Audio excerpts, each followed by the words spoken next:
নমস্কার, সকলে কেমন আছেন? আশা করি সকলে ভালো আছেন। রোজ নাচা চ্যানেলের আরও একটি নতুন ভিডিওতে সকল বন্ধুদের জানাই স্বাগত। আমাদের বাড়ির সামনের এই যে বাড়িটা, এই বাড়িটায় না অনেক ওরা ফুল গাছ লাগিয়েছে, জবা ফুল। তো আমি বাড়িতে বসেই দেখতে পাচ্ছিলাম ওদের ছাদে অনেক রকমের জবা ফুটেছে। চলুন আপনাদের একবার দেখিয়ে আনি।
কি দারুণ লাগলো না জবা ফুলগুলো?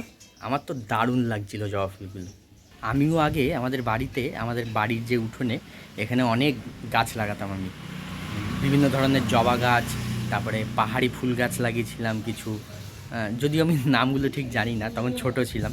তো নানা রকমের গাছ আমি যেখানেই পারতাম সেখান থেকেই গাছ নিয়ে এসে বাড়ির উঠোনে লাগাতাম। এখন আর বাড়িতে সেরকম জায়গা নেই, চারিদিকে এই যে উঠোন পুরো ছোট হয়ে গেছে, আর চারিদিকেই ঘরবাড়ি হয়ে গিয়ে না আর উঠোনের জায়গা নেই একদম। সেই কারণে আর গাছগাছলা লাগানোও হয় না। আর সেই যে ন্যাক ছিল একটা ছোটোবেলায় যে গাছ লাগানোর, সেটাও এখন আর অতটা নেই। আজকের আকাশটা দেখুন কি সুন্দর লাগছে। এখন শরতের আকাশ মানেই খুব সুন্দর, দারুণ লাগে দেখতে। নীল আকাশ, কোথাও কোথাও সাদা মেঘ, আবার কখনো কখনো এক পশলা বৃষ্টি হয়ে যাচ্ছে মেঘ করে, দারুণ লাগছে।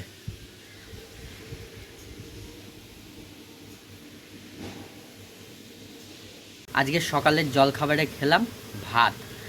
গতকালকের ভাত ছিল, সেই ভাতটা মা ফ্রিজে রেখে দিয়েছিল, সেটাই গরম করে দিল। আর তরকারিও ছিল, সেই ভাত তরকারি দিয়ে আজকে সকালের জলখাবারটা হয়ে গেল। আমাদের বাড়ির সামনেই তো বাজার আসে ভ্যানে করে। তো মা এখন সেই বাজারওয়ালার থেকে এই কচুরমুখী নিচ্ছে, অনেকে কচুর গাঠিও বলে।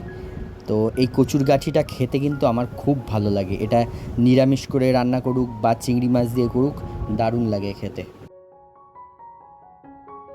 আর এই যে কলমি শাক নিয়েছিল, সকালবেলায় কলমি শাক মা রেখেছিল, কলমি শাক বেছে ধুয়ে রেখেছে। আর এই যে এখন কলমি শাক কাটছে, কলমি শাক ভাজা হবে রসুন ফোড়ন দিয়ে।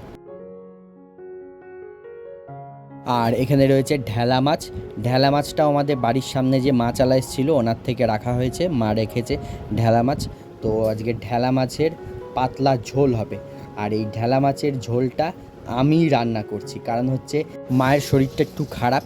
তো আজকে একটু কাজে লেট হয়ে গেছে কাজকর্ম করতে, সে কারণে মা এখন স্নান টান করে পুজো দিচ্ছে।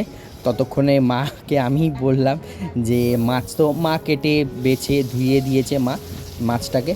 তো এখন আমি ওই জন্য মাছটা এই যে ভাজা বসিয়ে দিয়েছি, মাছের ঝোলটা আমিই করছি। আমার মাছের ঝোল করা হয়ে গেলে তারপরে মা পুজো দিয়ে এসে বাকি রান্নাগুলো করবে। এই কলমি শাক ভাজবে, তারপরে যেটা ঘুষো চিংড়ি বলে সেই ঘুষো চিংড়ির বড়া করবে, সেগুলো মা করবে। আর মা পুজো দিতে দিতে আমি ততক্ষণ এই রান্নাটা করে ফেলছি। তো মাছটা ভেজে তুলে রেখেছি আগে, আর এই লম্বা লম্বা করে আলুগুলো কেটে নিয়েছিলাম, এই আলুগুলো এবারে ভেজে তুলে রাখলাম। আলুগুলো ভেজে তুলে রেখে এইবারে ওই মাছ ভাজা আলু ভাজার তেলেই দিয়ে দিয়েছি কালো জিরে আর কাঁচা লঙ্কা ফোড়ন, তার মধ্যে কুচিয়ে রাখা টমেটো দিয়ে দিয়েছি, একটুখানি নরম হয়ে গেলে দিয়েছি আদা বাটা, লঙ্কা বাটা আর হলুদ গুঁড়ো দিয়ে এবারে মশলাটাকে ভালো করে কষিয়ে নিলাম। কষিয়ে নিয়ে এইবারে স্বাদ মতো নুন দিয়ে দিলাম। নুনটা দিয়ে এবারে আবার আর একটু ভালো করে কষিয়ে নিচ্ছি মশলাটাকে, যতক্ষণ না তেল ছাড়ে। তেল ছাড়া অবধি এটাকে কষাতে হবে। এই যে তেল দেখুন ছেড়ে এসছে। এইবারে এর মধ্যে দিয়ে দেবো আগের থেকে যে ভেজে রেখেছি আলুগুলো, সেই আলুগুলো এর মধ্যে দিয়ে দেবো। আলুগুলো দিয়ে ভালো করে কষিয়ে নেবো। কষিয়ে নিয়ে তারপরে জল ঢেলে দিয়ে ভেজে রাখা মাছগুলো দিয়ে দেবো। ব্যাস, তাহলেই হয়ে যাবে মাছের ঝোল, ঢেলা মাছের ঝোল।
এই যে হয়ে গেছে আমার রান্না, ঢেলা মাছের ঝোল।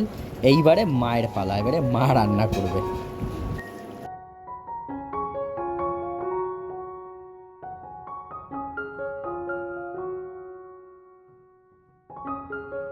মায়ের রান্নাবান্না হয়ে গেছে, এবারে দুপুরবেলা আমরা খেতে বসে পড়েছি। হয়েছে ভাত, আর এই যে কলমি শাক ভাজা রসুন ফোড়ন দিয়ে, এই হচ্ছে ঘুষো চিংড়ির বড়া, আর এই হচ্ছে আমার তৈরি করা ঢেলা মাছের পাতলা ঝোল।